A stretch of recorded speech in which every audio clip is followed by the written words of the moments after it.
right, so hi everyone. My name is Greg. As you've heard, I was working on TRON with Aviad, Emily, Zara, and Paul this last quarter. And I'm calling this presentation TRON 2 TRON Plus. So, yeah. And so I'm just going to go into like the past of TRON, kind of where we're at right now in the present, and what to look forward to in the future. So, what is TRON?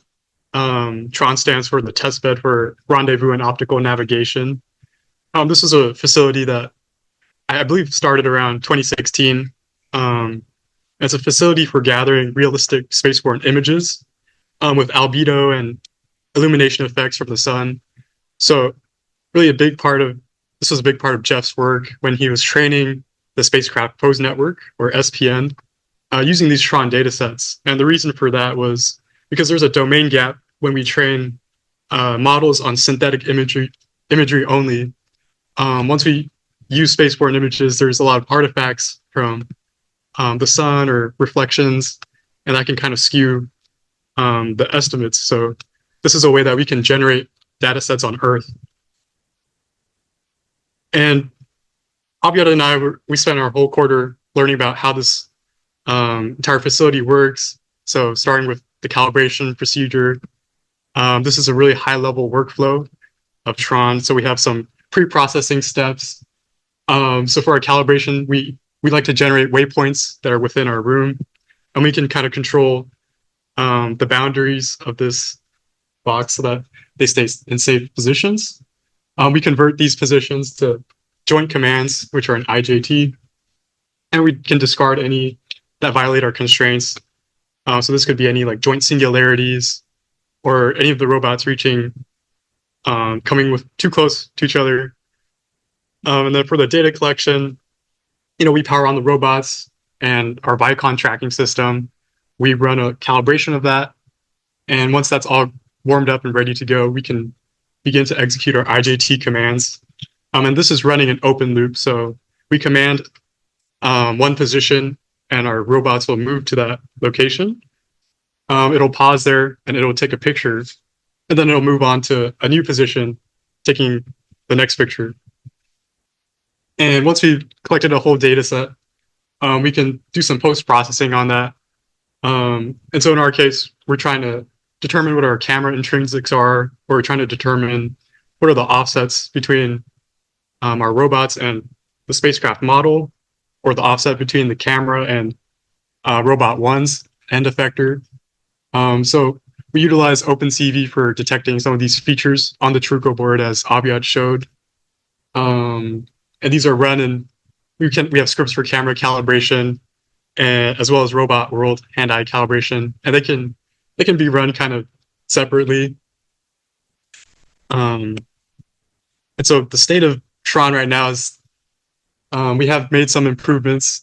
And so as Aviad mentioned, we have more diverse waypoint generation, taking images from different points along the linear axis. We have implemented a check for collision avoidance. This is to make sure that the robots stay a safe distance apart from each other so that they don't end up colliding. There's a script for taking selfies. That was actually one of the first questions I asked the team, like, has anyone ever tried to take a selfie with TRON? So I went ahead and made that. And there's also been a lot of work being done by the rest of the team on debugging OpenCV and adding more. Oh, so for selfie, I mean turning TRON towards the operator room, so you can actually look. Yeah.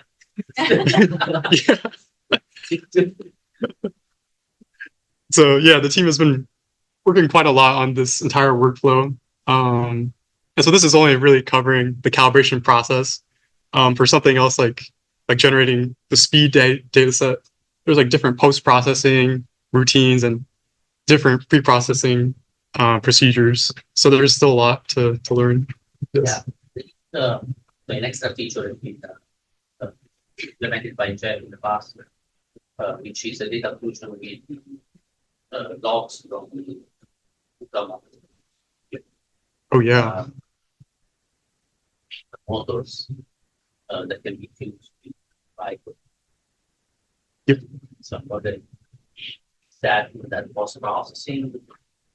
Yeah, so that is in the post processing. So what that was like using measurements from KUKA, because KUKA has a data stream where we can output the measurements of each joint angle, and from that we can actually figure out what the position is in the real world. And yeah, what Jeff did was combining that with the Vicon tracking system, because we have infrared markers on our target and our camera, so we can kind of figure out by fusing those two together, we can get better calibration results. And so that's where we're at with TRON. But it does have its limitations. So, TRON is operating from a workstation called Clue, and currently it's aging. It's a pretty old system. So we have some software on it that is a bit out of date. So like our Vicon tracker, it's a pretty old version, and so is MATLAB. And we would really like to upgrade to the latest, to have all the newest features and get the best performance out of this. And additionally, the power supply could fail, and it hasn't happened yet. But if it were to fail during, like, debatable, yes, yeah, if it were to happen during like our data set collection, then that would interrupt the whole process, and we'd have to start it all over again. And the next point is that TRON does not operate in real time yet. So as we mentioned, it's an open loop operation right now with these pre-planned waypoints. So we can command it to certain waypoints, and so from one waypoint to another, we don't really control how it gets there. And that's kind of what we want to figure out. In order to simulate true orbital motion, we need to get that dynamics down. So the way that we've addressed these two limitations is, well, firstly, we're building a new workstation PC. We'll talk about this more on the next slide. And to address the real-time operation, we're working towards the TRON Plus vision. And the motivation for TRON Plus is to enable hardware-in-the-loop simulation of GNC algorithms on the ground before we deploy them in space. And we want to get as close to real-time operation on the Earth so we can figure out, what are the challenges or deficiencies of these algorithms, how can we improve them, and what are the lessons to learn from that. So about our new workstation, we've aptly named it Clue 2. It's got all the software installed for running TRON, and soon it'll have more software needed for any general slab usage. So you guys are all welcome to create your own user profiles. There's also a public profile with the same login information. If you're interested, you can ask me about it later. And so in terms of verifying the software on Clue 2, this was actually a great exercise in testing all the installation procedures for RPO-Kit, OpenCV, and our dataset generation repo. We found a few missing steps in those, and I've taken notes on how to make that clear. We also verified some of the pathing issues by running a visors campaign in RPO-Kit. So that was a way to make sure that all these libraries are talking to each other correctly. And we've also verified the compatibility of our dataset generation repo with OpenCV 4.10, so the latest version. And we're working on using it in MATLAB 2024B. There are some compatibility issues because they start to phase out certain functions, so those have to be replaced and updated. Otherwise, it'll print out a warning, which is not the worst thing that could happen, but eventually we want to future-proof it. And so for Clue 2 hardware, there's a lot of interfaces that have to be met.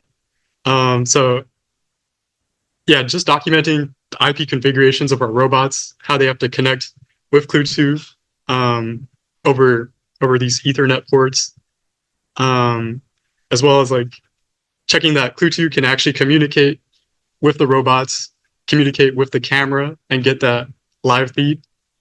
The way that I checked that was by taking a selfie So anyway, that's how we're right now. We have full control of the robots, the light boxes, and the camera. But one final step is just transferring our Vicon license from Clue to Clue 2. And once that happens, we would be decommissioning Clue. So this is just a heads up that we're getting ready to move towards full Clue 2 usage. And lastly, I remember we had a time and start.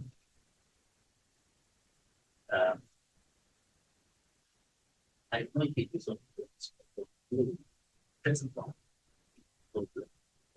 but starting on it's not hooked up with the PNSS.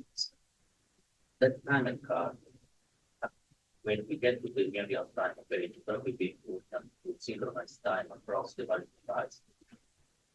So when people wish, try to the time and card. yeah, we'll do. We can see the testing simulator on etc. Yeah, definitely. I'm being very careful about decommissioning Clue, and I'm checking to make sure that we don't lose any functionality. So that's something I didn't know about. So Very old we're talking about the very beginning of the lab. So we see yeah, it'd be nice to. I'll make sure that that can be transferred over. And so now, the path to Tron Plus. This is going to be like this will take some time to develop, and I think the way that we can start is by learning about all the Tron capabilities through our contract with Robotech.